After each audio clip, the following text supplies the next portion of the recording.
கொசு தொல்லையை விட பெரும் தொல்லை என்னதான் இருக்கிறது? நம் வாழ்வில் யாராவது வந்து அடிக்கடி டிஸ்டர்ப் பண்ணினா, ஐயையோ கொசு தொல்லை தாங்க முடியலடா சாமி என நகைச்சுவையாக பேசுவோம்.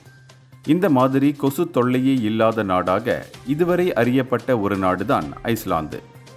ஆனால் வரலாற்றில் முதல் முறையாக இப்போதுதான் அந்த நாட்டில் கொசுக்கள் கண்டறியப்பட்டுள்ளன. அந்நாட்டின் தலைநகருக்கு தென்மேற்கில் உள்ள ஜாஸ் என்ற பள்ளத்தாக்கு பகுதியில் 2 பெண் கொசுக்களும் ஓர் ஆண் கொசுவும் கண்டறியப்பட்டதாக அந்நாட்டின் பூச்சியியல் துறை நிபுணர் ஜான் ஹிஜால்டாசன் கூறியுள்ளார்.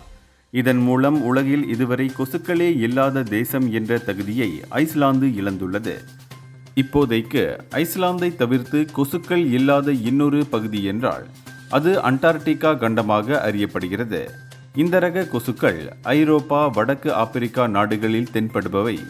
ஆனால் இவை எப்படி ஐஸ்லாந்துக்கு வந்தன என்பது குறித்து தெரியவில்லை என்று ஐஸ்லாந்து நாட்டைச் சேர்ந்த பூச்சியியல் துறை சார்ந்த ஆராய்ச்சியாளர்கள் கூறுகின்றனர். இருப்பினும் அவை எப்படி நாட்டுக்குள் வந்தது என்பது குறித்து தீவிர ஆய்வுகள் நடந்து வருகின்றன.